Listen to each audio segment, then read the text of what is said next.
Nos encontramos acá en esta bella ciudad de León, de Guanajuato. Procedemos de la ciudad de Querétaro. Esta parada es en razón a una invitación. Aquí tenemos el anfitrión, se llama Primo. Y nos encontramos con gratas sorpresas. Nos encontramos con una información que tiene que ver con el origen de la humanidad, que tiene que ver con la parte espiritual, que tiene que ver con lo que está sucediendo en la actualidad y con lo que siempre ha sucedido y siempre va a suceder. Y básicamente es el misterio, un tanto ya develado, sobre la existencia de seres que no son de este mundo y que se muestran de muchas maneras. En el curso es un tema prácticamente obligatorio porque tiene que ver la existencia de seres que no son de este mundo con la parte espiritual de la persona. Vamos un poquito más allá de lo que el humano considera la espiritualidad humana. Yo quiero agradecerle a Primo, anfitrión. Estamos en su casa, aquí en la ciudad, en la bonita ciudad de Colón. Y quiero agradecerle también la gentileza al señor Max, por su tiempo y por la disposición que tuvo al traer estos registros, no sé cómo llamarles, pero lo que aquí hay o lo que aquí hay como conocimiento es algo que no es de este mundo y que requiere una explicación de fondo y que requiere, a como dé lugar, ir mucho más allá de lo que se pueda interpretar, de lo que se pueda decir, de lo que se pueda incluso mostrar. Muchísimas gracias, señor Marx, por estas piezas, son arqueológicas. Independientemente de toda la información que puedan mostrar todo este registro, todas y cada una de las piezas es un compendio de una infinita información que, si lo miramos y escudriñamos desde la información que nosotros podemos acceder, es algo que está en nuestro ADN, que está en nuestras partículas, que está en lo que somos y que lo que estamos viendo acá como seres que no son de este mundo y que sí o sí están vinculados con el ser humano, tiene mucho que ver con el proceso evolutivo, con la evolución humana, con la parte espiritual, con la parte científica, con la parte de los esquemas de un sistema tridimensional. Yo siempre lo diré, son las inteligencias superiores quienes están directamente comprometidas en la evolución humana, pero es el hombre quien tiene que otorgarle el correspondiente valor espiritual a esa evolución. Señor Max, lo felicito por esto que usted trajo acá, esto es enorme.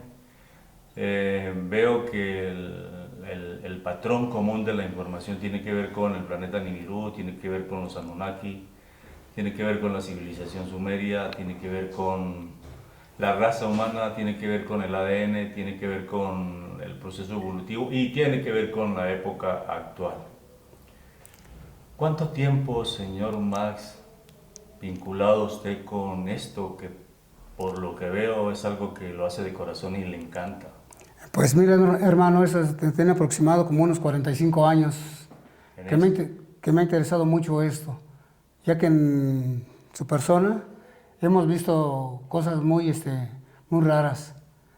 Y raras porque la verdad no tenemos un registro, hemos visto naves, hay mucho movimiento en una parte de Hidalgo, yo vengo de Hidalgo, hay un cerro que se llama el Coatepe, le voy a comentar, un cerro que se llama el Coatepe, que eso significa en agua, es el cerro de las serpientes. El cerro de las sí, serpientes. De las serpientes.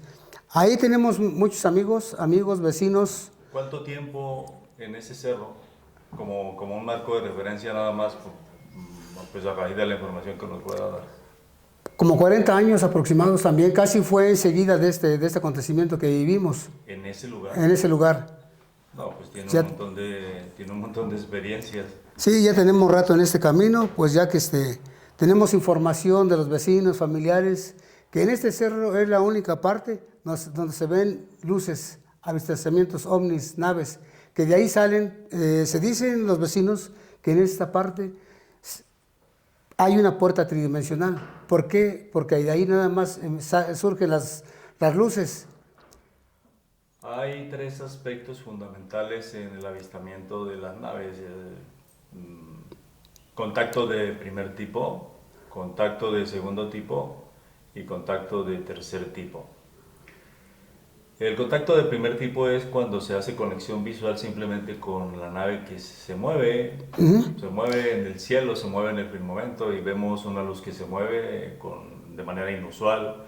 A veces se detiene, a veces llegan otras, podemos observar 20, 30 con movimientos inusuales.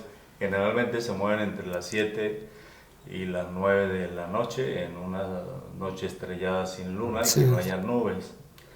El contacto de segundo tipo tiene que ver con esa misma nave pero de cerca y puedes observar podemos observar lo que vemos acá. Esto prácticamente es una nave, es el prototipo tradicional de lo que son ellas, contacto de segundo tipo, cuando apenas le observamos la forma. Y el contacto de tercer tipo es cuando ya descienden y se tiene la oportunidad de establecer conexión con los seres que están allí.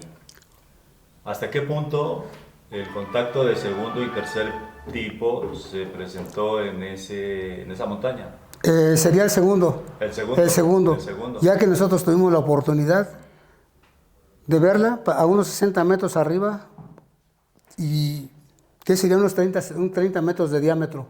Pasó muy cerquita de nosotros y de esto que le comento tengo testigos. Ya que a mí me gustaba, en ese tiempo que le digo, me gustaba mucho la cacería. Y cuando van a la cacería, pues siempre tiene que estar bien oscuro. Ajá. ¿Sí? Y veníamos, ya de regreso serían como a las 2 de la mañana cuando vimos este suceso. Pasó arriba de nosotros, a un lado del centro ceremonial. ¿Qué edad tenía más o menos? Yo tendría como 22 años. Ya tengo 63, ya entré 63 años. ¿Y qué pensó cuando vio eso? No, pues nos quedamos paralizados. Sí, porque vimos la luz que sale de este cerro, de esta dirección, y viene todo el cerro. Todo el cerro se viene lentamente. Del cerro del Coatepec a donde estábamos nosotros, que es el cerro del Magoni, haríamos como 10 minutos. Yo le hablo de 10 minutos de esa distancia, cuando te haces en carro 1 hora y media. ¿Sí? Por los obstáculos que hay. Y ahí no, 10 minutos. Pasa arriba de nosotros, le digo, a 60 metros cuando mucho. ¿Sí? Pasa una luz roja, como roja, violeta, así, pero no, era su color, y así, mire, como si fuera en cámara lenta. Nos alumbró abajo, nos quedamos paralizados en ese momento. ¿Estaba usted acompañado? Estaba yo acompañado con 6 personas más mayores que yo. Cuénteme algo, ¿qué siguió después? ¿Hubo algún síntoma desagradable a nivel físico, algún síntoma desagradable a nivel mental? ¿Hubieron parálisis de sueño? ¿Hubieron pesadillas? Eso hay que evaluarlo porque es como una sintomatología a tener en cuenta a raíz de esos avistamientos. ¿Recuerda de alguna anomalía en ese sentido? Pues no, pues lo único que nos dio fue miedo. Ah, miedo. Sí, bueno, nos dio miedo porque sí, no, ese era algo impresionante. Si hubiera sido un avión o un helicóptero, hace el ruido y pasa a una velocidad considerable. Sí, esta no, pasó arriba de nosotros y nada más la luz así nos alumbró, así, y nos quedamos en ese momento paralizados. Pasarían 5 o 10 minutos cuando empezamos a reaccionar. ¿Qué fue? ¿Y cómo conseguimos esto? Yo te puedo entender que, 22 años, tener esa experiencia despierta muchas cosas, ¿no? Sí. De manera interna. Pues sí, fíjese que desde ahí fue cuando yo tenía ya conocimiento de que muchos vecinos de ahí veían estas luces.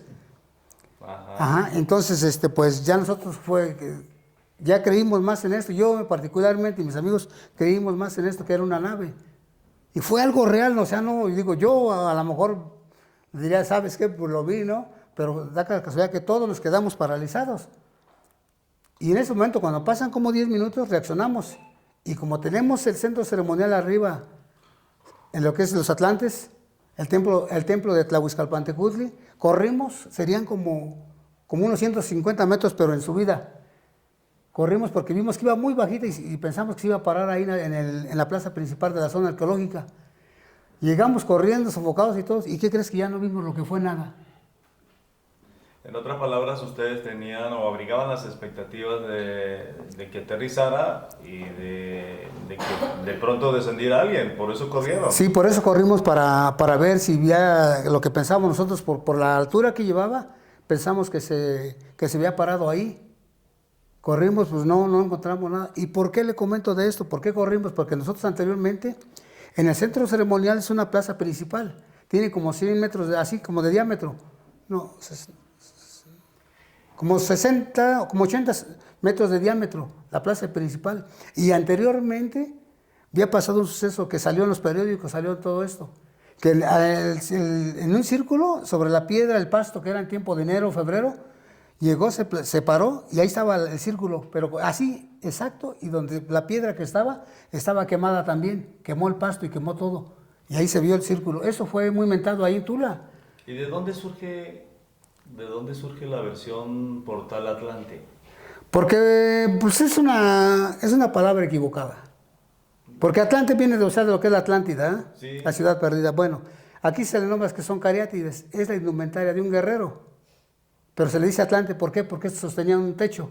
Y el Atlas, acuérdense que siempre trae un mundo. En esta posición, ese es un Atlante. Ajá. Ajá, ¿sí? Entonces, así se maneja esto.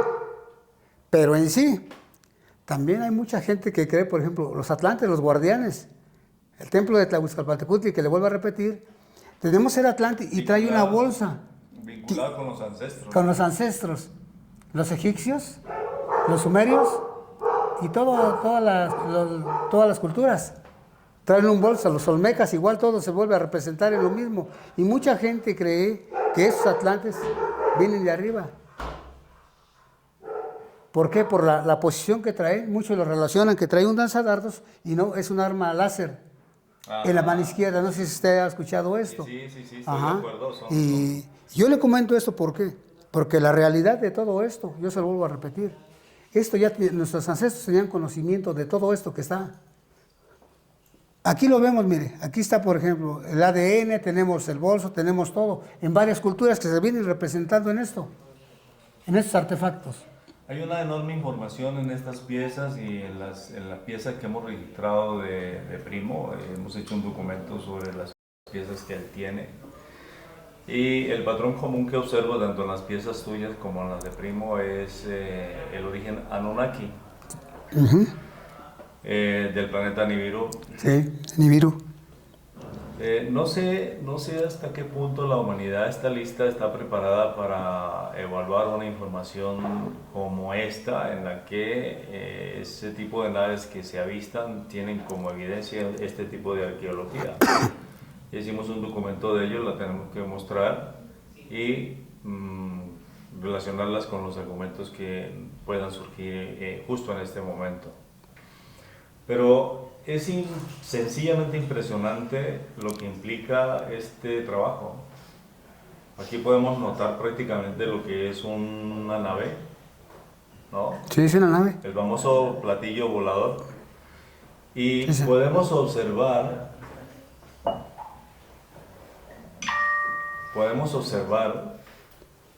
la simbología que muestra esta cúpula de la nave. No sé cuánto tiempo pueda tener esta pieza arqueológica, pero da igual los años que tenga, da igual. Lo interesante es el patrón común que muestra el símbolo. Es algo similar o parecido a lo que se mostró en la esfera de Buga. Y como ella, pues muchas esferas, mucha arqueología con ese mismo símbolo. Es un patrón común bastante interesante. Eh, Hay una información que está registrada, encriptada en ese patrón común, digno de entrar a analizar. Vemos la conformación de lo que es un platillo volador y nos muestra imágenes que nos hemos encontrado con en nuestras intervenciones. Seres alados, de diferente morfología, con un cráneo alargado que denota un cerebro totalmente activado. Muestra más simbología en el contorno, pues, de lo que podríamos determinar como disco volador o platillo volador. Pero esa simbología de la esfera de Buga prácticamente está aquí. ¿Quién está detrás? Es la parte más importante de toda esta realidad arqueológica. En estos momentos hay un boom en ese sentido, muchísimas piezas arqueológicas, nada distinta a la información que se puede registrar allí en sus grabados, a la información que surge de nuestras intervenciones. Aquí lo más importante es identificar quién está entregando ese material, por qué lo están entregando, por qué está surgiendo ese tipo de información, quién está detrás de la esfera de Buga. Yo puedo entender que hay una información que está totalmente encriptada, pero la única manera o una de las maneras más eficaces de entrar a acceder a esa información no es por el medio científico, es por las intervenciones en personas totalmente vinculadas. El misterio continúa y tenemos que ir más allá. Incluso es tan fuerte la evidencia que nos muestra aquí como una especie de comandante, ¿no? Sí. El comandante. Solo que podemos determinar que por su forma es como un gris y dotado de algún dispositivo como para respirar, ¿no? Sí, tienes razón. Pero hay algo común en esto, ¿cuántos años tiene de tener este prototipo de nave, señor Max? Pues un aproximado así, se está hablando por la historia, registros y todo, unos 5,000 años. No, usted de tenerla. De tenerla, perdón, de tenerla sería medio año. Porque es una de las piezas de mi colección, que era de mi colección, ¿no? No hay forma de haberle hecho un estudio con el carbono 14. ¿Qué cree que no hemos tenido la oportunidad, ya que el estudio 14 es muy caro?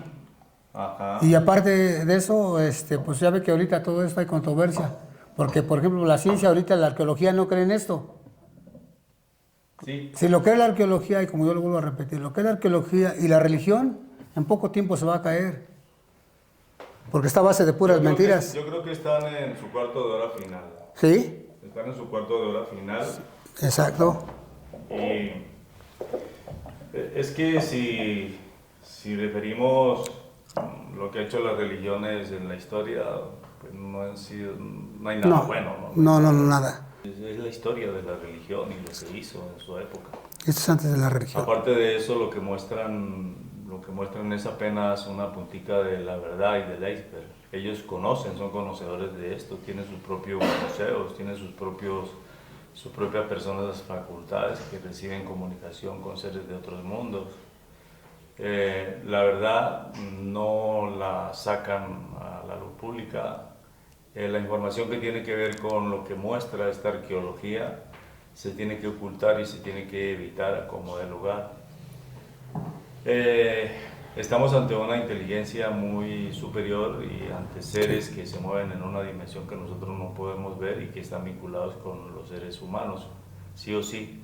Se vinculan en el comportamiento, en las necesidades, en la parte económica, en la parte religiosa, en la parte sentimental, moral, política. Eso es una realidad hoy día. Y el hecho de que exista este tipo de arqueología y que represente una enorme información exige para el ser humano una profunda investigación. ¿Cómo cuántas piezas más o menos ha sacado con Azael? Pues sí, un promedio de unas 50 piezas, 50, 60 piezas, lo que es esto, lo que es de los... Cada cual. Tuve la oportunidad de conocer esta arqueología con alguien desde México, tiene también algo bien organizado, y me decía que las enviaban al extranjero, que las compraban rusos, americanos, es decir, lo que no valoramos aquí o lo que no se valora aquí, otras personas de otro lado vienen y pagan lo que sea y se llevan una información. Sí, han venido mucha gente de otros países, alemanes, inclusive Japón y ahorita de Italia, Francia, todo está lleno de esto. ¿Por qué le comento esto? Porque hay piezas que se han mandado a analizar con el carbono 14. La llevan a Italia, a España, y le digo algún nombre, por ejemplo, gente que te dice, ¿sabes qué? Esta pieza, Max, tiene 5,500 años, tiene 6,000 y con su registro de antigüedad del estudio que se les hace. Ajá. Eso es lo importante, eso es lo que avala, por ejemplo, un artefacto de estos. Yo te hablo de 5.200 años. Creo que tienes, primo, en razón de lo que implica el carbono 14, unos datos sobre algo que mandaste a hacer a Estados Unidos. Sí, así es, William. Antes que nada, pues buenas tardes a todos y darles la bienvenida a los dos. Sí. Muchas gracias por acudir al llamado y el interés de mostrarle a ti y a toda tu audiencia, pues esta maravilla, ¿no? Que es el mensaje, es lo que es una verdad que ahí está, ineludible para el ser humano, yo creo, y que es difícil llegar a esa verdad, ¿no? Para empezar. Y mira, el carbono 14 no se puede aplicar sobre la piedra en sí, no es detectable el carbono 14 porque la piedra puede tener mucho tiempo. Sin embargo, hay elementos que se colocan en la piedra que te pueden, exactamente, que te pueden hacer esa datación. Y en el caso de un artefacto o de una pieza arqueológica que encontramos, fue en Ojuelos, en Jalisco, se mandó practicar un análisis a la Universidad de California y precisamente ellos fueron quienes nos dieron los resultados, como también dice don Max, y nos dan también una antigüedad de más de 9,000 años. Y tenemos prácticamente el formato por la universidad donde nos da los resultados que te estoy comentando. ¿Tiene el documento certificado? Sí, lo tenemos. Interesante. Es que, no sé qué opinas, primo, pero veo un patrón común en tus piezas y en estas piezas. Veo origen Anunnaki, veo registro del planeta Nibiru. Sí. Veo la representación de Thoth, de Anubis. El planeta de órbita larga, Nibiru, el más radiante de los dioses es según la mitología egipcia. Es una historia bastante interesante, una protohistoria que nos vincula de manera inevitable. Nosotros portamos genes Anunnaki. Y toda la historia egipcia define a personajes interesantes, a altas jerarquías de las entidades de la cuarta dimensión, y entre ellos pues tenemos aquí a Top, el dios de la sabiduría, el dios de la luna, el dios de la magia. Es el encargado de representar la dualidad explícita en un sistema como este, el dios del orden y del caos. Pues esa es la característica prácticamente de las bestias de la cuarta dimensión. Thoth y Anubis son jerarquías eh, que se ubican o se ubicaron en la parte alta de la cuarta dimensión. Parte alta de la cuarta dimensión. La cuarta dimensión tiene parte media, parte baja.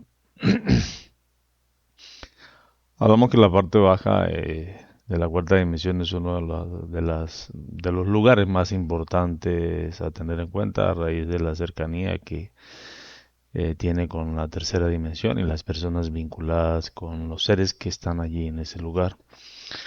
En la parte alta se ubican jerarquías, se ubican seres encargados pues de controlar no solamente a los seres humanos, sino también a los que les obedecen. Se caracterizan por ser avasalladores, por tener una altísima tecnología, por conocer al ser humano desde la estructura de ADN, desde el 98% que portamos, prácticamente la humanidad le pertenece. La importancia de toda esta información radica en poder descifrar el objetivo por el cual existen esos seres, cuál es su rol con respecto a nosotros, para qué los crearon y cuál es el rol de nosotros para con ellos. Vamos a tener que continuar avanzando en ese sentido y no basta con mostrar figuras como estas y sustentarlas con una información que prácticamente es de conocimiento de todo el mundo. ¿Qué te llevó a conservar? ¿Qué te llevó a comprar piezas? ¿Qué te llevó hasta a formar con el museo, el pequeño museo que tienes?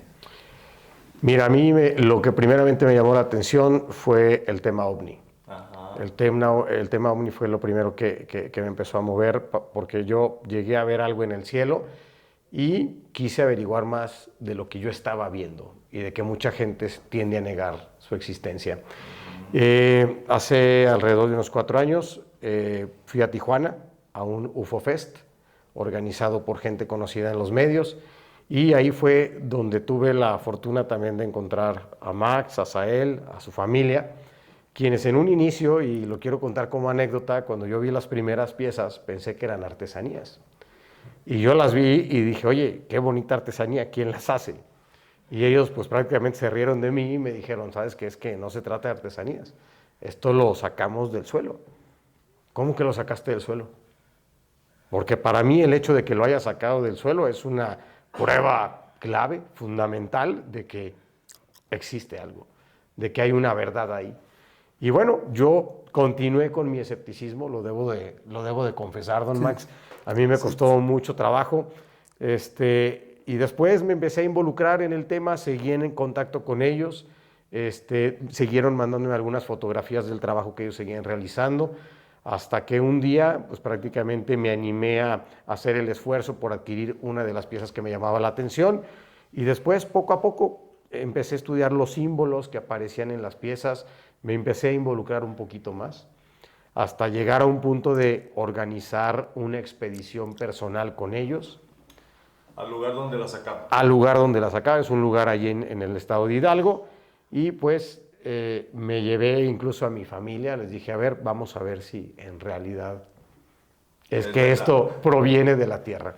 Y bueno, pues me tomaron la palabra, organizamos el evento, y cuál fue nuestra sorpresa, que después de varias horas en las que pues prácticamente 4 o 5 horas después de uno mismo estar picando, con pico, pala, sacando la tierra, a las 4:30, 5, dimos con una primera pieza, lo cual pues prácticamente nos levantó el ánimo, porque uno después de 4:30 y ampollado y sin guantes, pues créeme que como que lo quieres dejar como una simple experiencia, pero cuando sale la primera pieza es cuando dices, vamos a seguir cavando. Y tuvimos la fortuna, y ellos pues me dicen que de verdad es una fortuna, porque había ido gente a excavar y no por el hecho de que vayas a excavar vas a encontrar. Y nosotros tuvimos la fortuna de que encontramos 4 piezas al final del día. Qué bueno, excelente. Podemos observar aquí en este obelisco, primero que el obelisco lo vemos en todas las ciudades del planeta Tierra. Sí. Correcto. Tiene un profundo significado y una profunda conexión con seres que no son de este mundo. Podemos observar aquí el prototipo, ¿no? Sí. El prototipo. Pero algo que llama profundamente la atención, que es la parte del ADN humano. Correcto. Y una nave superior. ¿Hasta qué punto, señor Max, usted ha ido un poquito más allá en cuanto al ADN, en cuanto a estos seres, en cuanto a la relación de estos seres con nosotros? Pues sí, mi hermano, pues esto realmente, los que andamos en este camino debemos de saberlo. Tú lo nombraste hace un rato. La gente superior, que vienen de Nibiru, ¿sí? Llegan a lo que es ahorita Irak, ¿sí? Entonces ahí tienen el contacto con esas personas. Un enorme misterio completamente develado. Ajá, sí, así todos lo sabemos, de dónde proviene el ADN. Creo que usted ha visto alguna de mis intervenciones. Yo conecto con todos estos seres en las intervenciones, por eso digo que están vinculados con el ser humano y están vinculados con todo lo que significa el sistema tridimensional. Sí. Pero les soy honesto, no había tenido la experiencia de tener en mis manos tocar una pieza como esta, que me parece extraordinaria.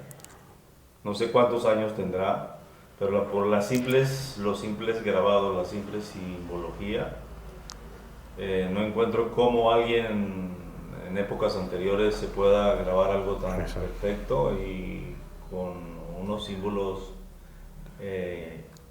y letras y significados que tienen que ver con su origen, que tienen que ver con su idioma incluso, y que tienen que ver con la humanidad. ¿Hasta qué punto ellos hicieron a propósito este tipo de artefactos, los dejaron enterrados como para que nosotros en esta línea de tiempo, después de cientos de miles y miles de años, la sacáramos. Es que eso no es coincidencia, ahorita es el momento. Desde que empieza a aparecer la esfera de Buga, se abre el portal. Por eso salen esas piezas ahorita, porque dicen, es que es el momento, no antes ni después. Si tú te das cuenta, eso es un chip. ¿Es un chip, sí? Sí, es un chip. Entonces, se abre, al encontrarse esta esfera, es el momento que se abre el portal para darnos el conocimiento. Porque anteriormente no salía esto. Esos jeroglíficos no salían.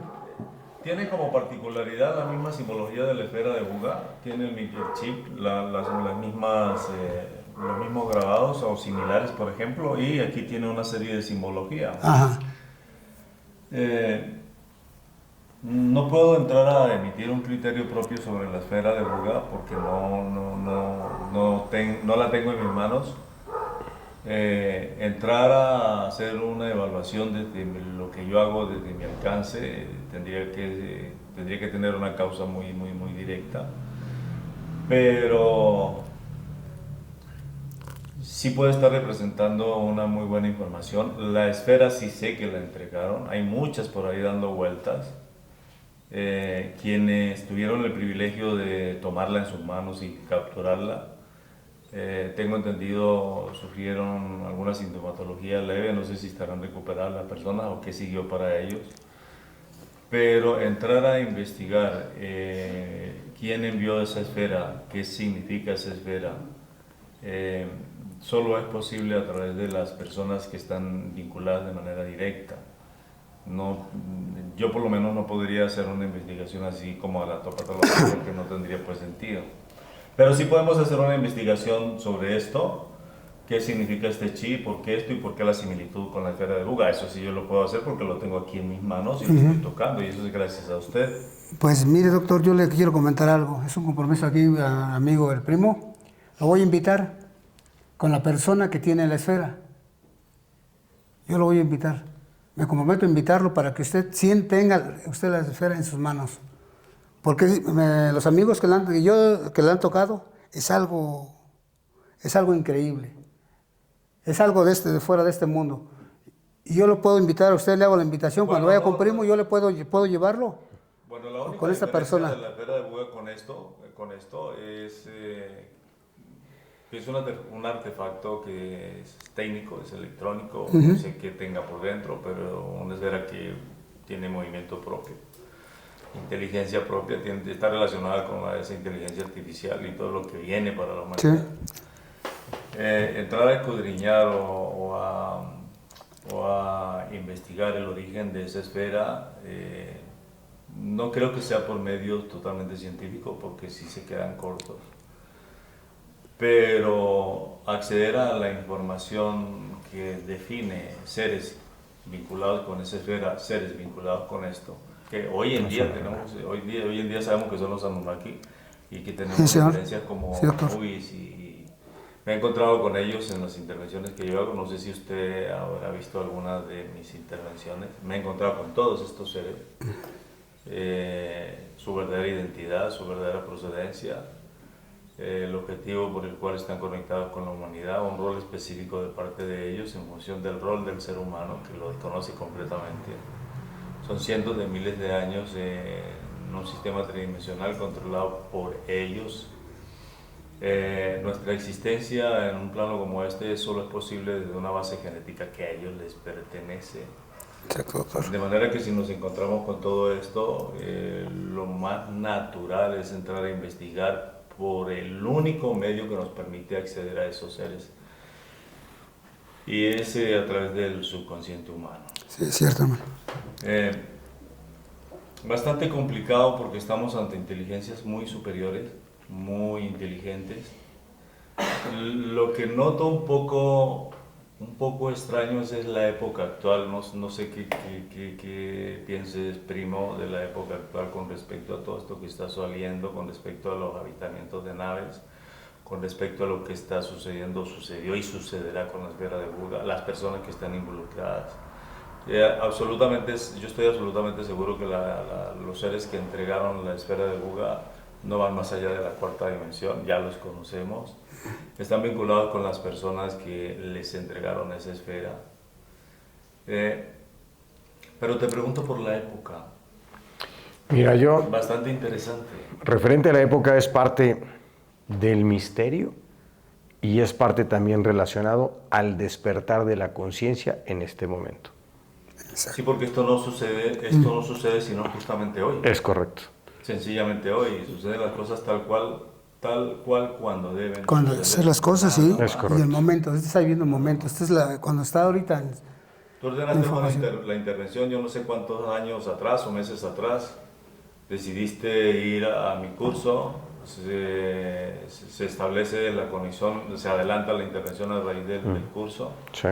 y me encuentro que me planteas que tienes todo un museo de piezas arqueológicas, me enseñas parte de lo que tienes y a mí me llama poderosamente la atención y me pregunto, ¿no?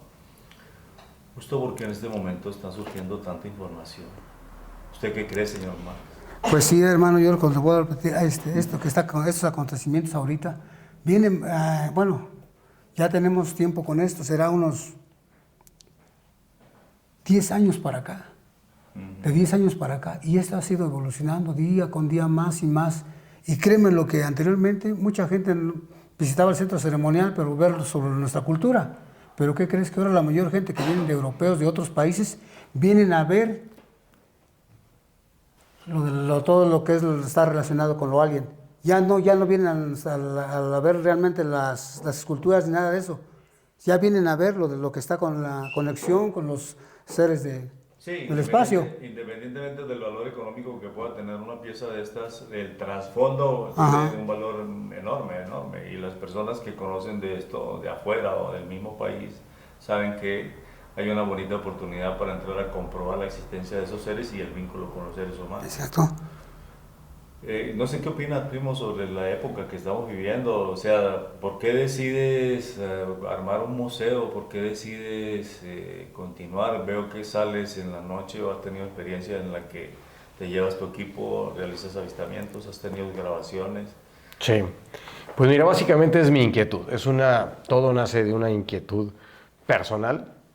Eso, de ahí nace. Si no hay una intención, si no hay algo que te mueva, pues no lo vas a hacer. Y sin embargo, yo me acuerdo que desde mi niñez yo volteaba a ver al cielo y es hasta hace 5 años que sentí esa pulsación por investigar más por un tema que yo siento que debía haberle puesto más atención desde más joven. Pero bueno, todo llega en su momento, lo vuelvo a decir. Me empiezo a involucrar, empiezo a ir más al campo, a la sierra. Me doy cuenta que a través de unas cámaras especiales yo puedo observar cosas en el cielo que a simple vista no se ven, y entonces empiezo a documentar poco a poco. Y todo esto del despertar de la conciencia es a base también de lectura. Si tú no lees, no te enteras de lo que hay a tu alrededor. Si tú te quedas simplemente con un ejemplo, pues te vas a quedar corto. Porque tú debes de alimentarte de diferentes fuentes. Algunas van a ser verdaderas, otras van a ser falsas, otras van a ser verdades a medias. Y ese camino personal es el que tienes que ir labrando poco a poco. También hay muchos temas relacionados a esto que tenemos aquí. Está el tema, como ustedes sabrán, de la tierra plana y otros temas muy, muy interesantes y todos relacionados al final de cuentas. Pero a mí me llega por este lado y debo confesarte que cuando te vi en un podcast, te escuché 5 minutos, me llamó poderosamente la atención que estuvieras hablando de un tema que está reflejado en las piezas que tengo aquí en la casa. Y al ver tu trabajo personal, al ver tu trabajo en las intervenciones con diferentes pacientes, vi que los pacientes, ya sea mexicano, sea argentino, sea chileno, en sus diferentes afecciones estaban relacionados a las piezas. ¿Te llama la atención el trabajo pues, que yo tengo ahí en mi canal? Ahorita van a haber unos cambios bastante drásticos porque ya se va a proyectar a nivel de estudio. ¿Y qué siguió? ¿Seguiste observando los videos, vinculando la información con lo que tenías como piezas arqueológicas, una información Así totalmente es. relacionada? Con toda la información que tenías y manejabas a raíz de lo que implica cada pieza arqueológica, con la información que he venido analizando de mis intervenciones, ¿hacia dónde crees que vamos? ¿Hacia dónde crees que va la humanidad? ¿Hacia dónde crees que le espera al ser humano? Bueno, cuestión de humanidad, yo no soy nadie para hablar en cuestión de la humanidad. Yo creo que al final de cuentas es un trabajo meramente personal. ¿Hacia dónde voy yo? Sí, la verdad es que a mí me está llegando en este momento lo que comentas en tus intervenciones, en tu trabajo, lo veo consolidado, es como tener la evidencia física de lo que tú, de tu conocimiento y de la gente que has tratado en tus cursos. Y a mí lo que me queda claro de todas estas piezas es que hay un común denominador, la manipulación genética. Ajá. Para mí la manipulación genética es el camino, lo que me da la pauta a seguir investigando, porque a ti te queda claro que hay una manipulación genética y en todas las piezas que vemos aquí hablan de lo mismo. Y ya después el hecho del gen luz que tenemos, la genética reptiliana en un 98%, 2% gen luz, es seguir avanzando, pero es información que te tiene que vibrar, que tienes que sentir. Y por eso es que yo tengo la certeza de que este camino de esta investigación que tú comenzaste de hace muchos años es una parte muy importante en el desarrollo y el despertar de la conciencia, en lo personal. Es un tanto complejo porque es que todo el mundo, a raíz del despertar de la conciencia, surgen filósofos, escuelas esotéricas, surgen religiones, surgen maestros, surgen gurús, surgen iluminados. Y es un tanto complejo a raíz de que todos estos seres tienen que ver con el despertar de la conciencia. Lo que tenemos que saber es de qué manera estos seres están vinculados con ese despertar y qué implica el despertar realmente en su contexto real. Si nosotros valoramos la conexión genética que tenemos con esos seres y les reconocemos con alguien enormemente superior, muy inteligente, porque nosotros somos lo opuesto. Si valoramos esa inteligencia de esos seres desde su cerebro desarrollado en un altísimo porcentaje, porque el de nosotros es totalmente ilimitado. O sea, hay que entrar en aras de lo que implica la conciencia en función de interpretar lo que es el despertar. Hay que entrar a realizar ese análisis, y más cuando nos muestran en figuras como esta, un cerebro totalmente desarrollado en alguien que no es de este mundo y que no es humano y que es muy inteligente. Si nosotros, esta es una característica de los famosos grises. Veo que en todas estas arqueologías hay un patrón común. Grises, se muestran reptiles, se muestran jerarcas y se muestran esos seres con rostros que no son humanos, pero que identifica a la civilización egipcia.